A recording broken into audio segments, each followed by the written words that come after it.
एक सज्जन ने हमसे एक बार पूछ लिया, ये कैसे पता लगेगा कि हम कुसंग में जा रहे हैं। हमने कि देखो भैया, जानते तो तुम सब, केवल बहाने बनाकर मुझसे पूछना चाह रहे हो। अरे पशु पक्षी भी जानते हैं कि हम गलत कर रहे हैं। आप प्रयोग करके देख लीजिए। आपकी गली में कुत्ते आते जाते हैं, कुत्ते को आप अपने हाथ से रोटी डालिए, जहां रोटी डाली जाती कुत्ता वहीं खड़े होकर रोटी खा लेता है। लेकिन जब कुत्ता किसी घर से रोटी चुरा कर लेकर जाता है तो वहां खड़े होकर नहीं खाता, जहां से चुराया है 3-4 गली छोड़कर एकांत में ले जाकर खाता है। कुत्ता इस बात को जानता है कि मैं गलत कर रहा हूं, मनुष्य नहीं जानता है। फिर भी मैंने कहा कि चलो तुमने पूछा है, तुम्हारी बात में काट नहीं रहा, तो मैं संकेत दे सकता हूं कुसंग का। जहां जाते समय मन में धक धक होने लगे, जहां जाते समय, जिधर जाते समय कनखियों से बाएं दाएं देखना पड़े कि कोई जान पहचान वाला तो नहीं है, जहां बैठकर धक धक होने लग जाए कि कोई परिचित न आ जाए, यहां जहां से निकलकर आते समय बाएं दाएं देखना पड़े कि कोई जान पहचान वाला तो नहीं है, वो सब जगह वो सब व्यक्ति कुसंगी हैं। मत जाइए, मत जाइए, मत जाइए। बड़े से बड़ा रिश्तेदार भी हमसे कहता है, अरे भाई कोई बात नहीं, 2 घूंट लेने में क्या बुराई है, कभी कभी तो चलता है। ये 2 घूंट सत्यानाश कर देता है, मरते दम तक ये बोतल छूटती नहीं है। इसलिए कितना ही बड़ा रिश्तेदार क्यों, और कितना ही, कई लोग कहते हैं कि हमको तो लाइजन का काम है, अफसरों से मिलना जुलना पड़ता है, थोड़ा क्या बताएं, तो उनको खुश करने के लिए एक आधा घूंट ले लेते। एक आधा घूंट इतने गहरे गड्ढे में गिरा देगा है कि ये छूटेगा नहीं। झूठ बोलकर सत्य की रक्षा करो। ले लेता, लेकिन अभी अभी होम्योपैथिक दवाई ली है मैंने थोड़ी सी, इस समय नहीं ले पाऊंगा, क्षमा करें। जल्द झूठ बोलकर भी सत्य की रक्षा करिए। ये बेकार की बातें हैं। आपके मन में कहीं न कहीं स्वाद चखने की इच्छा होती है, बहाना बनाते कि उसने बहुत आग्रह कर दिया था। कोई आग्रह नहीं करता, हमारा भीतर का मन कहता है इनको अच्छा लगेगा, चलो एक घूंट ले लेते हैं। दशरथ जी जैसे परिवार का एक जरा सी नौकरानी सत्यानाश कर सकती है, हमारी और आपकी तो हैसियत क्या है। इसलिए हमारे साधु गाते हैं कि जब ऐसे विचार मन में आए, करूं कि न करूं, क्या करूं, जाऊं कि न जाऊं, खाऊं कि न खाऊं, पीऊं कि न पीऊं, उस समय भगवान को याद करो। कृष्ण गोविंद गोपाल गाते चलो, कृष्ण गोविंद गोपाल गाते चलो, मन के रथ को सुमार्ग लगाते चलो, मन के रथ को सुमार्ग लगाते चलो।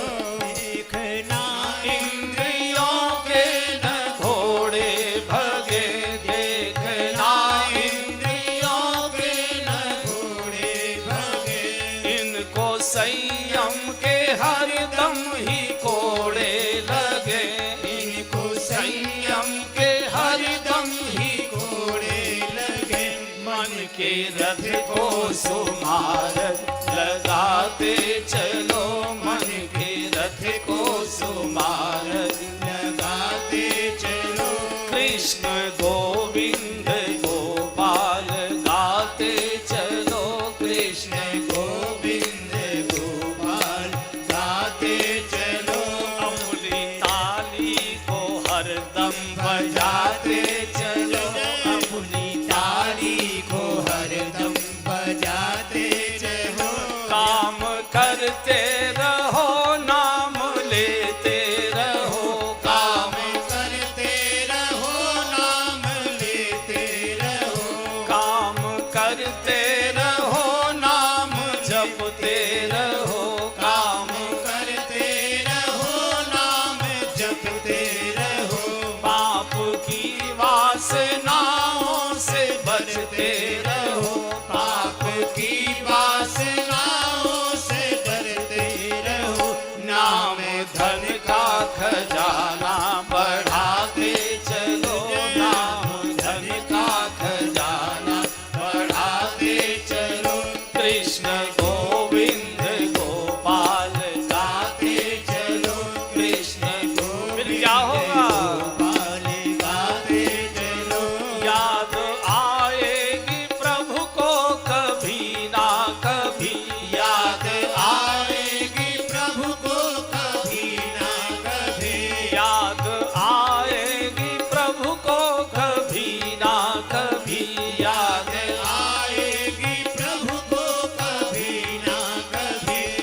कृष्ण दर्शन तो देंगे कभी ना कभी, कृष्ण दर्शन तो देंगे कभी ना कभी। ऐसा विश्वास मन में जमाते चलो, ऐसा विश्वास मन में जमाते चलो, कृष्ण गोविंद गोपाल गाते चलो, कृष्ण गोविंद गोपाल गाते चलो। मन के रथ को सुमार्ग लगाते चलो, मन के रथ को सुमार्ग लगाते चलो, कृष्ण गोविंद गोपाल गाते चलो, कृष्ण गोविंद गोपाल गाते चलो। ऐसे संकट के समय में भगवान को याद करो, अपने गुरु को याद करो, और नहीं है तो अपने पिताजी की इज्जत को याद करो। मेरे पिताजी मुंह नहीं दिखाने लायक रहेंगी अगर उनको पता लगा मेरा बेटा वहां खड़ा था, मेरा बेटा वहां जाता है। बचिए, समाज नहीं सुधारा जा सकता, लेकिन कुछ लोगों को डूबने से बचाया जा सकता है। और ये सत्संग इसी के लिए है। मैं बार बार कहता हूँ, ये मनोरंजन के लिए नहीं है। मैं मनोरंजन के लिए नहीं आया वृंदावन से चलकर, आपके मनोरंजन के लिए इन्होंने इतना बड़ा परिश्रम नहीं किया है। सारा महीनों से मेहनत करते, तैयारी करते। ये केवल इसी के लिए कि कुछ लोग बच जाएं, कुछ लोग बच जाएं, बस, और कोई दूसरा कारण नहीं। कुछ के हृदय में शुभ का बीज गिर जाए, और शुभ का बीज अगर हृदय में गिर गया तो कभी न कभी फुहारें आएंगी और बीज फूटकर पौधा बनेगा, भविष्य को लोगों को छाया देगा, आनंद देगा। और हो गया, मंथरा की बुद्धि बिगाड़ दी। तो अंदर मंथरा गई, बड़ी लंबी लंबी सांसें लेती। तो केकई ने कहा, मंथरे मंथरे क्या हुआ? अरे क्या हुआ? क्या लक्ष्मण जी ने कुछ कह दिया? कि लक्ष्मण इसको बहुत टाइट करके रखते। लक्ष्मण जानते थे कि गड़बड़ यही करेगी, क्योंकि लक्ष्मण काल के प्रतीक है और काल को सब ज्ञान रहता है कि जब भी गड़बड़ करेगी यही करेगी। अरे कुछ लखन ने कहा क्या? अरे ये बता, मेरा राम तो ठीक है ना? जैसे क्या मेरा राम ठीक है? कि केकई राम से बहुत प्यार करती थी। जब पूजा करती थी तो भगवान लक्ष्मी नारायण से हमेशा प्रार्थना करती थी कि हे प्रभु, इस बार तो तूने मेरे गर्भ में भरत जैसा बेटा दिया, चलो आपकी इच्छा, लेकिन मैं प्रार्थना करती हूँ कि अगले जन्म में राम मेरे गर्भ से आना चाहिए। मैं चाहती हूँ मेरे गर्भ से राम को इतना प्यार करती थी कि, और इस कुसंग के संग से यही के कई अब राम को वनवास देने के लिए अड़ेगी, प्रसंग प्रवेश करी। तो पूछा कि क्या बात, मेरा राम तो कुशल है ना? बोले राम जी को छोड़कर आज अयोध्या में दूसरा कोई कुशल ही नहीं है, राम ही छाड़ कुशल के आजू। क्यों, क्या हुआ? बोले जय जनेश दे युवराजू, महाराज उनको कल युवराज पद भी दे रहे हैं, सत्ता समर्पित। अरे केकई तो इतनी गदगद हो गई, जो कंठ में हीरे के हार पहनी थी मंथरा के गले में डाल दिया। अरे मंथरा, कैसी सुंदर तूने बात की है।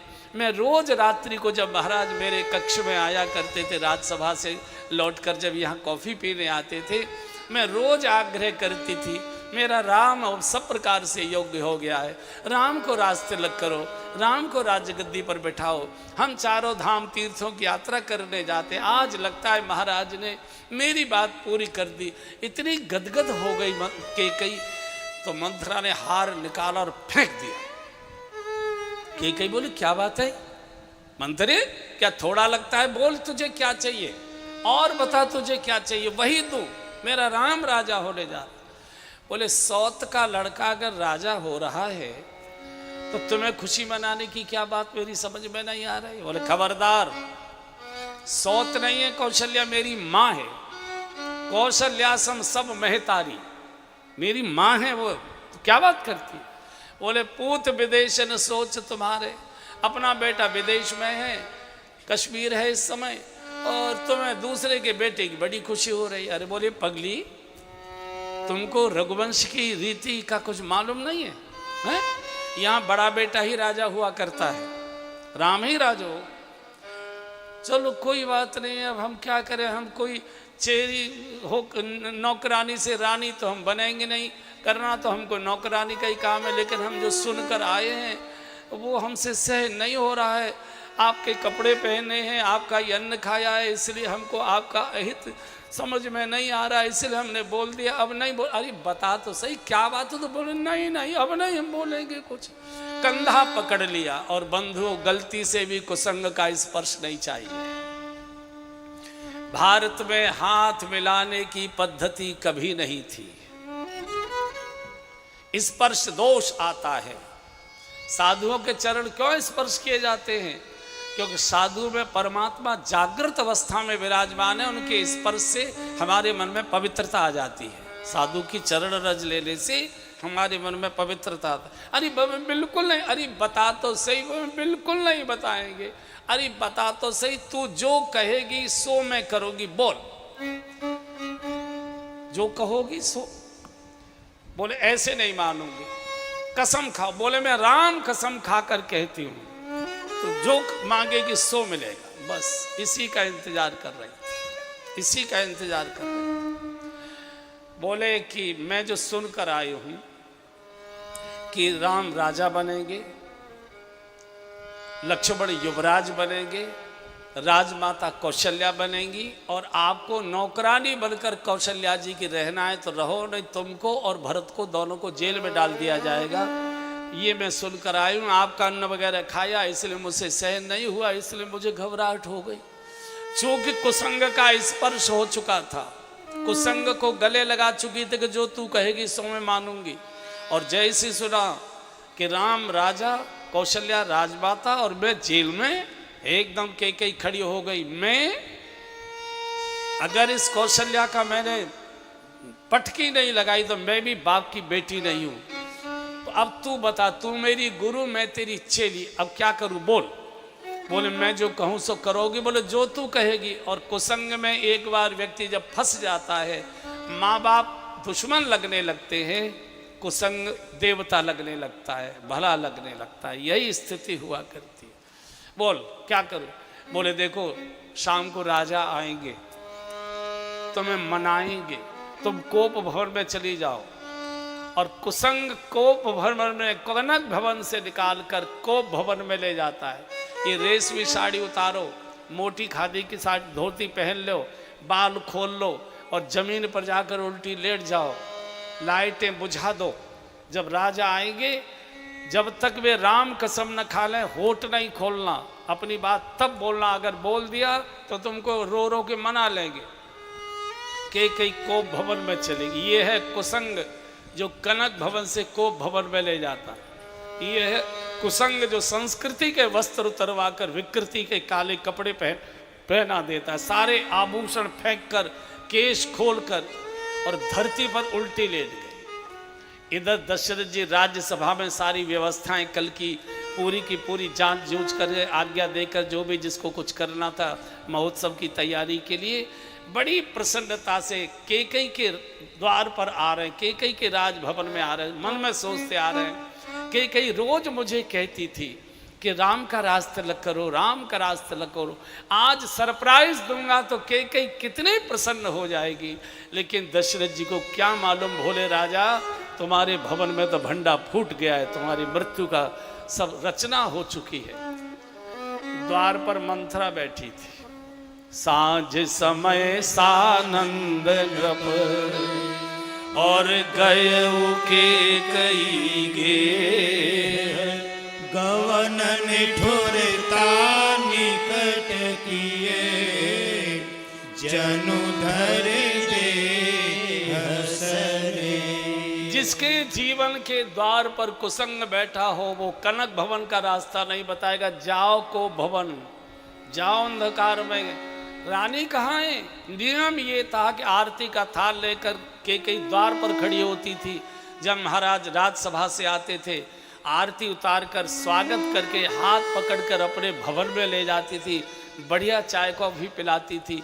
तब रात्रि को महाराज कौशल्या जी के भवन में आया करते थे, देर रात आया करते थे।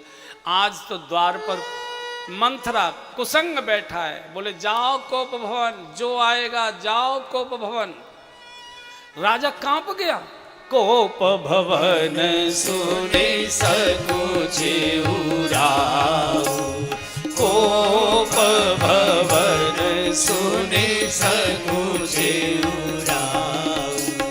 भयवश पद परई न पाऊ, भयवश अगहुड़ परई।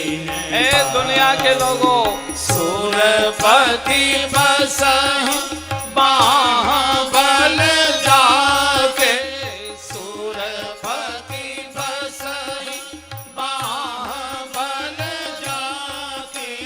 नरपति रहाहि सकल रुख ताके, नरपति रहाहि सकल रुख ताके।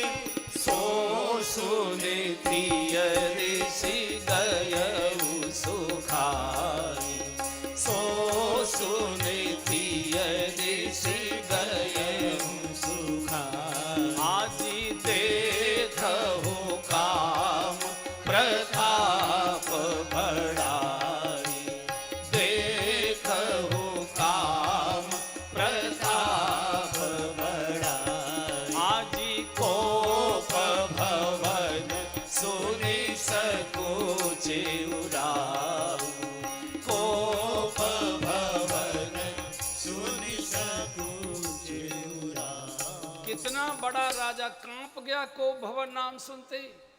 सुरपति बसह बाहुबल जाके, इंद्र जिनकी भुजाओं के बल से अपने को सुरक्षित अनुभव करता था।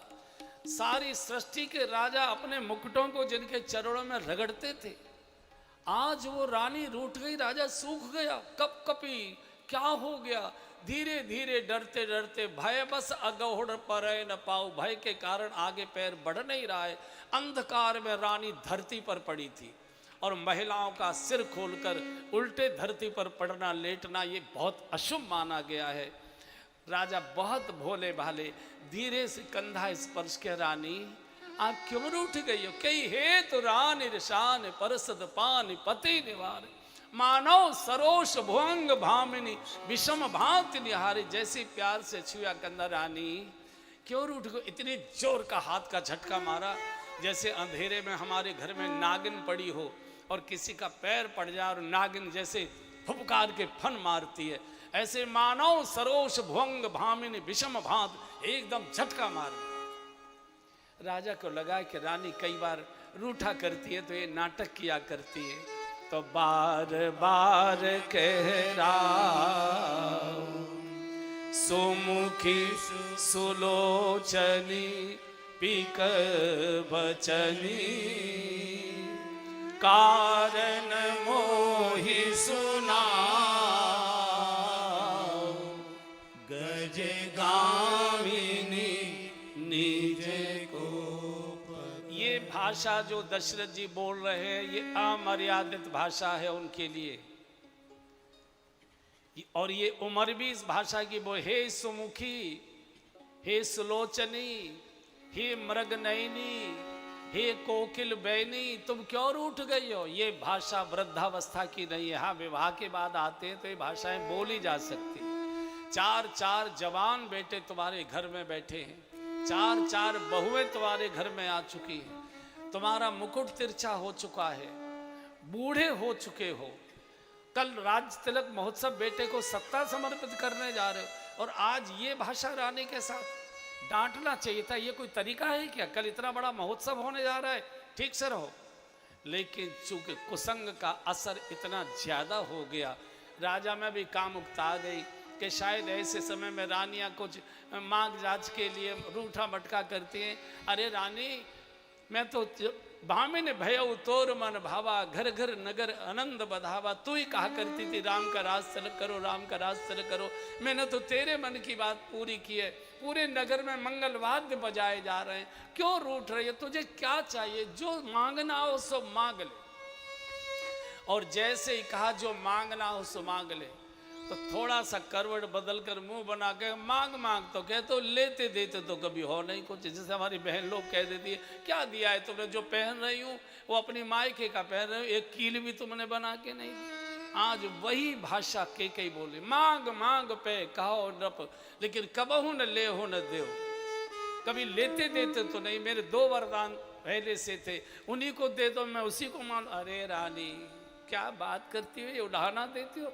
बिसर गयो मोर भोर स्वभाव, 2 के 4 मांग मक ले, बिसर गयो। 2 नहीं 4 मांग ले।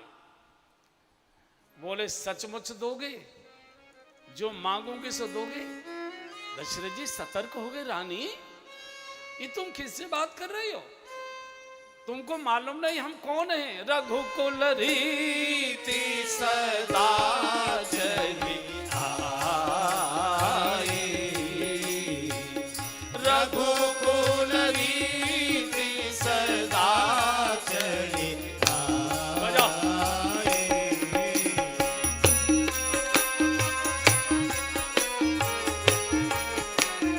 सब गाइए।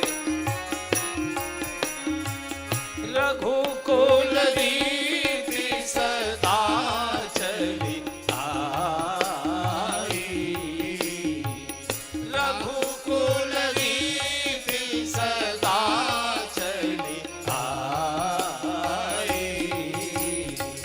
प्राण जानी वर बचन जाई, प्राण जाई वर बचन जाई। नहीं असत्य सम पातक पुंजा, नहीं असत्य सम पातक पुंजा। गिरि सम होई की कोटिक गुंजा, गिरि सम होई की कोटिक गुंजा। सत्य मूल सब सुकृत सुहाए, सत्य मूल सब सुकृत सुहाए। वेद पुराण विदित मनुगाई, ठंडा लग रहा है। वेद पुराण विदित मनुगाई। रानी क्या बात करते हो, हैं? हम रघुवंशी हैं और रघुकुल रीत सदा चली आई। प्राण जाए वर वचन न जाई, हमारे प्राण जा सकते हैं लेकिन बोला गया वचन, दिया गया वरदान हम कभी वापस नहीं लेते। नहीं असत्य समपातक पुंजा। बोल तुझे क्या चाहिए। मंथरा ने कह दिया था जब तक राम कसम न खा ले तब तक होठ नहीं खोलना, राम कसम में बंध जाएंगे। और अंत में जब दशरथ जी ने बोला अगर तुझे मेरी बात पर भरोसा नहीं है तो मैं श्री राम कसम खाकर कहता हूं तू जो मांगेगी सो। बस केकई इसी की प्रतीक्षा कर रहे। और जैसे ही दशरथ जी ने केकई के सामने राम कसम खाई है, अयोध्या में भयानक अपशकुन हो गए, भयानक अपशकुन। माँ कौशल्या के दायांग फड़कने लगे, अपशकुन कैसे हो रहा है, मेरे बेटे का कल राज तिलक होने वाला है और मुझे अपशकुन कैसे हो रहा है। जानकी जी को अपशकुन हुआ, पूरी अयोध्या को एक साथ अपशकुन। अब ये बैठ गए, एक एक आभूषण धारण करती जा रही है। हमारे संतों का कहना है केकई के शरीर पर एक एक आभूषण केकई धारण करती जा रही थी और उधर जानकी जी के श्रीअंग से एक एक आभूषण उतरता जा रहा था, गिरता जा रहा था। जब तुम आभूषण धारण करोगी तो जानकी जी के तो उतारने ही पड़ेंगे और तो बन को ही जाना है। बैठ गई। अब देखो ठगना था तो कैसी मीठी भाषा बोली है। सुनहु प्राण प्रिय भावत जी का, सुनहु प्राण प्रिय भावत जी का। देहु एक वर भरत ही टीका, देहु एक वर भरत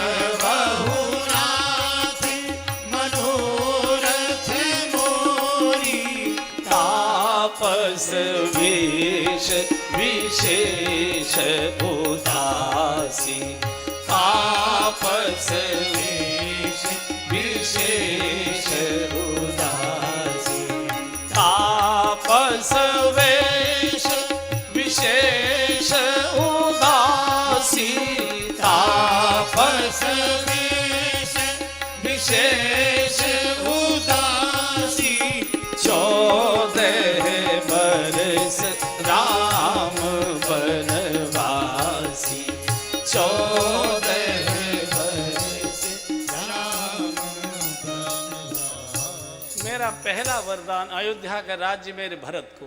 दशरथ जी ने मन में सोचा कोई अंतर नहीं पड़ता है, भरत और राम तो दोनों ही मेरे बराबर समान दोनों ही हैं, तो इसमें कोई अंतर। और राम तो पहले ही चाहते थे कि भरत को राजगद्दी दिया। दूसरा वरदान बहुत संभाल कर सुनना। तपस्वी वेश में उदासीन व्रत लेकर राम का 14 वर्ष का वनवास, तापस वेश विशेष उदासी, 14 वर्ष राम वनवासी। जैसे ही कहा 14 वर्ष राम वनवासी, दशरथ जी ने कहा कि हंसी कर रही हो रानी, ये हंसी का समय नहीं है, तुमको मालूम नहीं है कि मेरे प्राण राम में ही है, राम के बिना तो मैं एक क्षण जीवित नहीं रह सकता। और तुम ये जानती हो कि विश्वामित्र जी कुछ दिन के लिए मांग कर ले गए थे, मैंने कैसे एक एक दिन अपने प्राणों को राम के बिना बचाया है। और तुमको भी ये मालूम है कि मेरे प्राण जाएंगे तो राम के विरह में जाएंगे। क्या तुम मुझे जीवित नहीं देखना चाहती? क्या मुझसे कोई अपराध हो गया? क्या मेरे बालक से कोई भूल हो गई? अगर मेरे बालक से कोई भूल हो गई हो राम से, वैसे तो मेरे दुश्मन भी मेरे बालक की प्रशंसा करते, बैरु राम बड़ाई करई, लेकिन मैं उसका बाप हूँ, अगर उससे कोई भूल हो गई मैं उसकी ओर से तुमसे क्षमा मांगता हूँ, मुझे क्षमा कर दो। पहले वरदान में मुझे कोई आपत्ति नहीं, पर दूसरा वर असमंजस मांगा, दूसरा वरदान तुमने ठीक नहीं मांगा है। तुमको मालूम नहीं है, कुछ और वरदान मांग लो। तुम्हें मालूम है कि राम के साथ ही मेरे प्राण चले जाएंगे, अब तुम मुझे जीवित नहीं देखना चाहते। कई ने सोचा ये तो रो रो कर मुझे मना लेंगे। कई ने थोड़ा कड़ाई का नाटक किया। क्या समझते थे राजन, क्या मैं चना चबेना मांग लूंगी? किस मुंह से कहा था मांग मांग पे कहे ऊपरी है? किस मुंह से कहा था? जब ये रोने का नाटक करना था तो ये सत्यवादी होने का प्रचार बंद कर दीजिए। दुनिया में खबर हो जाएगी कि राजा सत्य से डिग गया, राजा झूठा हो गया। और मत करिए मैं प्राण छोड़ दूं। दशरथ जी ने पैर पकड़ लिए, कई के पैर पकड़ लिए, रानी मैं तेरे चरण पकड़ता हूँ, शीश रख दिया, रानी कुछ और मांग ले मुझसे, हो सकता है जीवन में कुछ न कुछ अपराध हुआ है, उसका इस समय तू बदला लेना चाहती है, बदला ले ले, कोई बात नहीं, लेकिन दूसरे वरदान में तू थोड़ा परिवर्तन कर दे। कौशल्या दहाड़ मारती, रोती, चीखती आएगी, मेरे चरणों में लिपट कर रोएगी, मेरे राम ने क्या अपराध कर दिया है, मेरे राम को किस कारण वनवास दे रहे हो, मैं वन को चली जाऊंगी, मेरे बालक को वन में मत भेजो, मेरे राम को वन में। कहीं तूने ये क्या कर डाला? मैं कैसे कौशल्या को समझा पाऊंगा जब मेरे सामने सिर पटक पटक कर वो रोएगी, प्राण छोड़ देगी। दूसरे वरदा बोले क्या बात थी, देना नहीं है तो ये झूठा स्त्रियों के रोने का नाटक मत करो। और जब दशरथ जी को नहीं कुछ समझ में आया तो अंत में एकदम का अंक में लेकर दुलार करना चाहते, झटका मार दिया, एकदम खंबे से जाकर सिर टकराया, रक्त के फुहार फूट पड़े एकदम। फिर दशरथ जी आगे बढ़, रानी कोई बात नहीं, मुझे लगता है कि कोई मेरा पाप मेरे जीवन में प्रकट हो रहा है, मुझसे कोई बड़ी भूल हुई है जीवन में तुम्हारे साथ, उसका तुम आज बदला ले रही हो। दूसरे वरदान में थोड़ा अंतर कर दो, राम का भरत का राज तिलक तो मैं आते ही कर दूंगा, लेकिन मेरे राम को कुछ दिन के लिए अगर तुमको ज़्यादा ही क्रोध है, वशिष्ठ आश्रम में रहने की अनुमति दे दो। 14 साल वो वशिष्ठ आश्रम में रह लेगा, मैं कभी कभी बेटे को देख तो आया करूँगा, राम का मुख का दर्शन तो करके आया करूँगा। मैं कौशल्या को क्या समझाऊँगा, अयोध्या के नागरिकों को क्या समझाऊँगा? रानी तात के लिए पशु की हत्या मत करो, उसकी गौ की हत्या मत करो, मैं तेरी श्यामा गाय हूँ, काली गाय हूँ, मुझे कुछ दिन के लिए तू प्राण भीख में दे दे, कम से कम भरत के आने तक तो मुझे प्राण भीख में दे दे, मैं भरत को बुलाकर उसको राज तिलक करा दूंगा। और अपने कंधे का उत्तर ये केकई के कदमों पर बिछा दिया, कि मुझे इस गरीब राजा को कुछ दिन के लिए प्राण भीख में दे दो रानी। एकदम दोबारा से इतनी जोर का धक्का मारा कि फिर सिर जाकर टकराया और चीख कर बोली कि किस मुंह से कहा था मांग लो मांग लो, ये नाटक करना था तो आपको नहीं देना, मत दीजिए, जगत में आपका अपयश होगा। और जब ये लग गया दशरथ जी को कि कहीं मानेगी नहीं, एकदम चीख पड़े, अरे बैरिन, अरे डाइन, मुझे मालूम नहीं था कि इसी समय के लिए तू मेरे साथ आई है। मुझे ये मालूम नहीं था कि मेरा काल मेरे साथ साथ रहता है। मैं भोला भाला कैसे इसकी ठगाई में आ गया, मुझे मालूम नहीं। मैं कैसे कौशल्या रानी को समझाऊंगा। पछाड़ खा खा कर रो कर कहेगी मेरे बालक ने क्या गलती की है, मुझे वन में भेज दो, मेरे राम को वन में मत भेजिए। हे भोलेनाथ, हे शंकर भगवान, हे अवधरदानी, मैंने जीवन भर आपकी सेवा पूजा की है, कभी मैंने आपसे कुछ मांगा नहीं। आज इस गरीब राजा को एक वरदान दे दीजिए, मेरे राम को कह दीजिए मैं जो कुछ कहूँ मेरी आज्ञा का पालन न करे, मेरी आज्ञा को ठुकरा दे। हे सूर्य नारायण, आप हमारे कुल के पुरखे हो, कल प्रातःकाल उदित नहीं होना, ये गरीब बूढ़ा राजा आपसे प्रार्थना करता है, कल आप अयोध्या में उदित नहीं होना। आप उदित हो गए तो अयोध्या का सूर्य सदा सदा को डूब जाएगा। हे विधाता, रे कोई सुनता हो, मुझे इस पापिन के भवन से निकालो, मुझे कौशल्या की गंगा रूपी गोद में ले जाकर पटक दो। इतना चीख रहे, उठते हैं, गिरते हैं, और पूरा कमरा रक्त से लथपथ हो चुका है, मूर्छित होकर गिर पड़े। पूरी रात जैसे नागिन फुकारती रहती है, ऐसे कई फुकारती रही। प्रातःकाल हुआ, सुमंत्र आए हैं महाराज को मिलने के लिए, और जब केकई के भवन का दृश्य देखा सुमंत्र घबरा गए। रानी, राजतिलक महोत्सव की सब तैयारी हो चुकी है, मुझे समाज जवाब देना है, समाज को, राजसभा को, महाराज को क्या हो गया। तो केके ने सूखे से मुंह से कह दिया कि परीन राज है नींद निस, हे तु जान जगदीश, राम राम रट भोर की, कहो न मरम महीस। मुझे मालूम नहीं, रात आए थे तो राम राम राम राम राम राम सर पटकते करते रहे। मुझे ऐसा लगता है कि ये राम से कुछ कहना चाहते हैं, तुम जल्दी से राम को बुला कर लाओ। दशरथ जी की ये दशा देखकर सुमंत्र तो घबरा गए थे, बड़ा भारी कोई न कोई षड्यंत्र हो गया। सुमंत्र भगवान के भवन में गए। अयोध्या के हजारों नागरिक केकई के भवन के द्वार के बाहर पुष्पहार लेकर खड़े थे। महाराज निकलेंगे, पहला हार हम पहनाएंगे, पहली माला कंठ में हम डालेंगे, पहली बधाई हम देंगे। लेकिन भोले नागरिकों को नहीं मालूम, तुम्हारे हाथ में लगे हुए हार पैरों से तुम कुचल डालोगे, जय जयकार हाहाकार में बदल जाएगी। चूंकि इतना बड़ा कुसंग का षड्यंत्र हो गया है। आप कुसंग की ताकत देखोगे, दशरथ जैसे चक्रवर्ती नरेश को भी पछाड़ खाकर मरने के लिए मजबूर कर दिया इस कुसंग ने, और कुसंग का बाल बांका नहीं हो रहा। तो भगवान को जाकर कहा, तो कहा कि पिताजी ने आपको याद किया है। भगवान पूजा में बैठे थे, पूजा के वस्त्रों में ही आ गए, और जैसे केकई जी के भवन का दृश्य देखा, चारों ओर कक्ष में रक्त ही रक्त है। महाराज अर्धमूर्छित, हे राघव, हे राम, हे राघव, हे राम।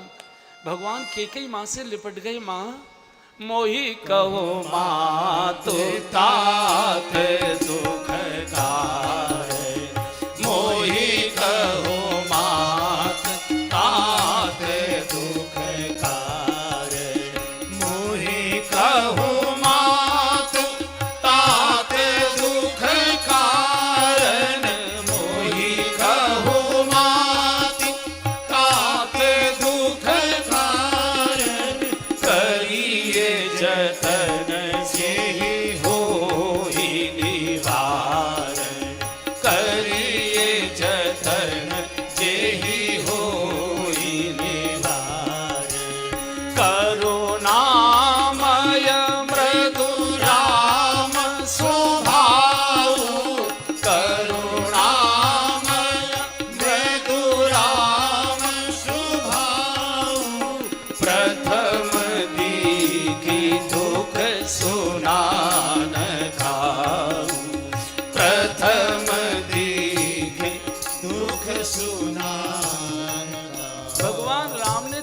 दुख न देखा न कभी दुख सुना। रे राम का नाम तो दुख को दर्द को दूर करता है। माँ से लिपट गए। माँ मेरे पिताजी को क्या हो गया, जिनके चार जवान बेटे घर में बैठे हों और उनके पिता की ये स्थिति ये हालत हो गई। माँ बताओ क्या हुआ, कौन सा हमसे अपराध हो गया। बोले बेटा राम कोई बहुत बड़ी बात नहीं, छोटी बात पर तेरे पिताजी बहुत दुख मान रहे हैं। रात मेरे भवन में आए थे तेरे राज तिलक का समाचार लेकर। मुझसे कहा रानी आज हम बहुत प्रसन्न हैं, आपको कोई वरदान मांगना हो तो मांग लो। मेरे 2 वरदान बहुत पहले से इन पर उधार थे, मैंने वो दोनों वरदान मांग लिए।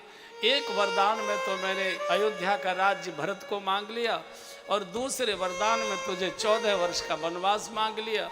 अब ये वनवास की सूचना सुनकर इतने व्याकुल और धीरज खो रहे राम। अगर अपने पिता को अपयश के कलंक से बचाना चाहते हो बेटा, अभी वन को चले जाओ। अगर तुम्हारे न जाते इनके प्राण निकल गए, इनको नरक मिलेगा। हमारे परिवार का कोई राजा नरकगामी नहीं हुआ बेटा, इनको कलंक से बचाओ। एकदम मूर्छित महाराज थोड़ी सी कानों में जो आवाज आ रही, चीख पड़े नहीं राम, नहीं राम ये मां नहीं है, ये डाइन है, ये डाइन है, राम इसकी बात नहीं मान। अरे दशरथ जी ने क्या कहा ये तो राम ने नहीं सुना। कौशल्या जी से लिपट गए। माँ सुन जननी सोई सुत बड़ भागी, सुन जननी सोई सुत बड़ भागी। जो पितु मातु बचन अनुरागी, जो पितु मातु बचन अनुरागी। तनय मातु पितु पोषणहारा, तनय मातु पितु पोषणहारा। दुर्लभ जननी सकल संसारा, दुर्लभ जननी सकल संसारा। भरत प्राण प्रिय पावहि राजू, भरत प्राण प्रिय पावहि राजू। विधि सब विधि मोहि सन्मुख आजू, विधि सब विधि मोहि सन्मुख आजू। केकई ने सूखे से मुंह से जैसे पूरी घटना सुनाई कि मेरे बस ये मेरे वरदान उधार थे, मैंने ये 2 वरदान मांग लिए, बस उसी से ये विफल हो गए। बेटा पिताजी को अपयश से बचाना है तो शीघ्र वन को चले जाओ।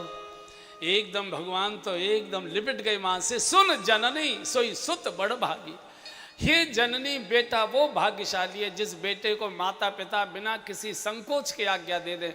आज तो बाप डरे रहता है, कुछ बोल दिया बेटे को तो नाराज हो जाए, कहीं बाप घबराया रहता है।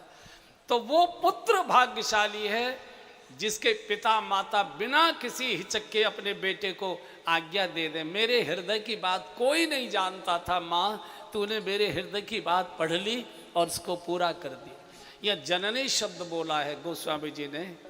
जननी कहते जनेता को, तो राम जी केकई के गर्भ से तो नहीं जन्मे थे, आज जननी क्यों कह रहे हैं?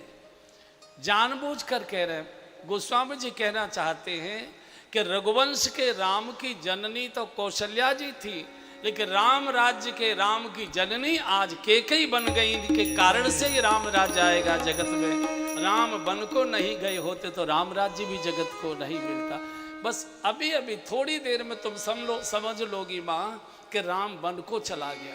और जैसे ही भगवान उदास चेहरे से बाहर निकले और नागरिकों को समाचार मिला कि भगवान का तो वनवास हो गया, षड्यंत्र रच गया, जो जहाँ खड़ा था पछाड़ खा के सड़कों पर गिर पड़े, तोरण द्वार तोड़ दिए, माला लाए थे पैरों से कुचल दिए, बच्चे माताओं की गोद से धरती पर गिर पड़े।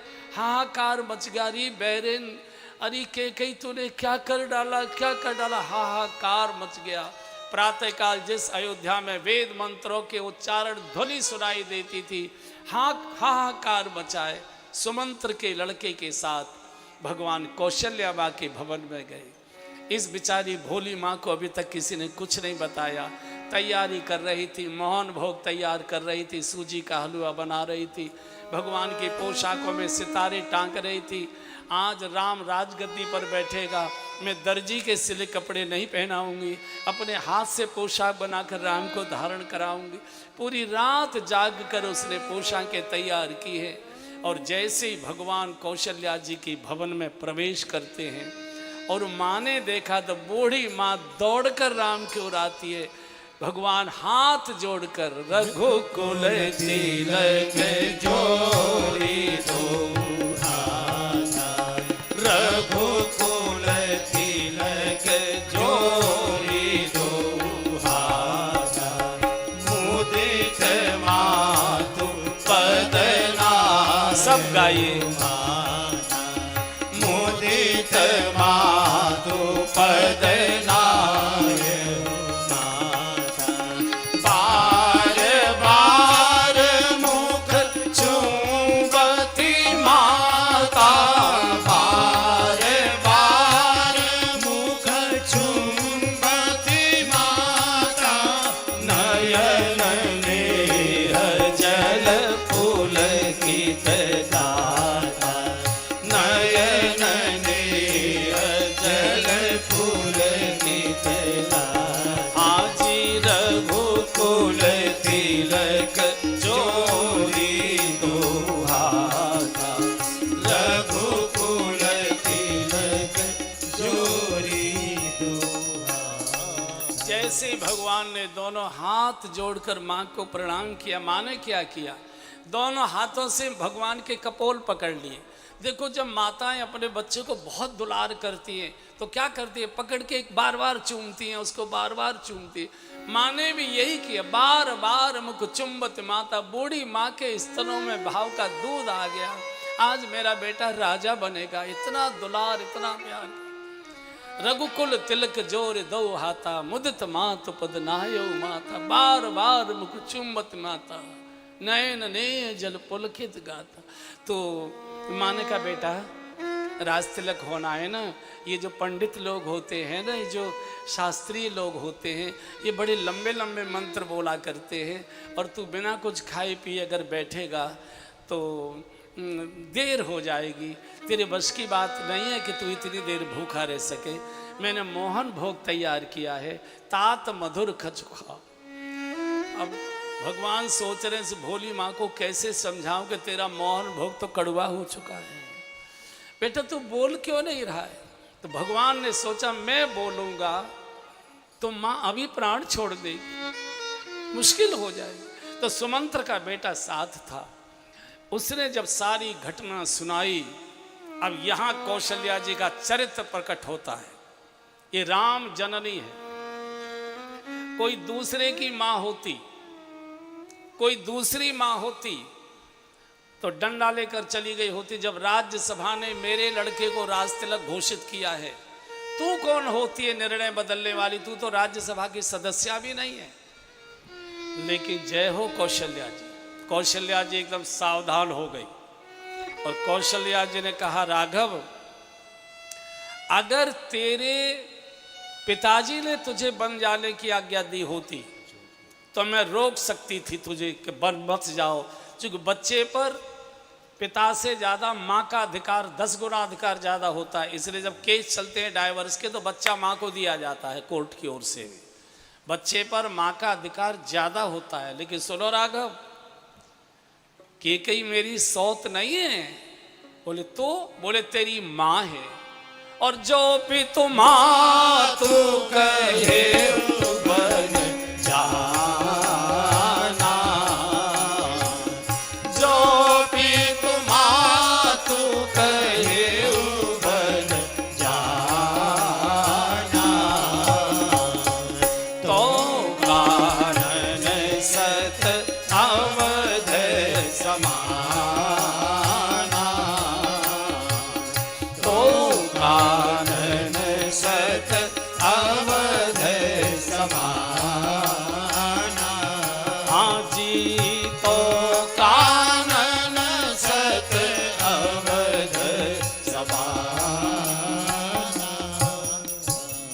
राघव केकई मेरी सौत नहीं है, तेरी माँ है। और अगर माता पिता दोनों ने बन जाने की आज्ञा दी है तो बेटा जाओ, जाओ सुखेन बने भले जाओ, करे अनाथ जन पर, हम सबको अनाथ करके चले जाओ। तुमको वनवास सैकड़ों अयोध्या से भी ज्यादा सुखदायी होगा। सिद्धांत बोल तो दिया, पछाड़ खाकर गिर पड़ी। अरे बन के कोल के रातों, अरे बन के वनवासियों, अरे बन के पशु पक्षियों, अरे बन के लता वृक्षों, तुमने कितने पुण्य किए होंगे जो राम अयोध्या के राज्य को छोड़कर तुम्हारे बीच में आ रहा है। ओ अयोध्या, तू कैसी अभागिन है कि तेरे तिलक को छोड़कर राम जा रहा है। माँ कह रही है, बड़े भागे बन अवध अभागी, बड़े भागे बन अवध अभागी। हाँ जो रघुवंश तिलक तुम त्यागी, जो रघुवंश तिलक तुम त्यागी, जाओ सुखे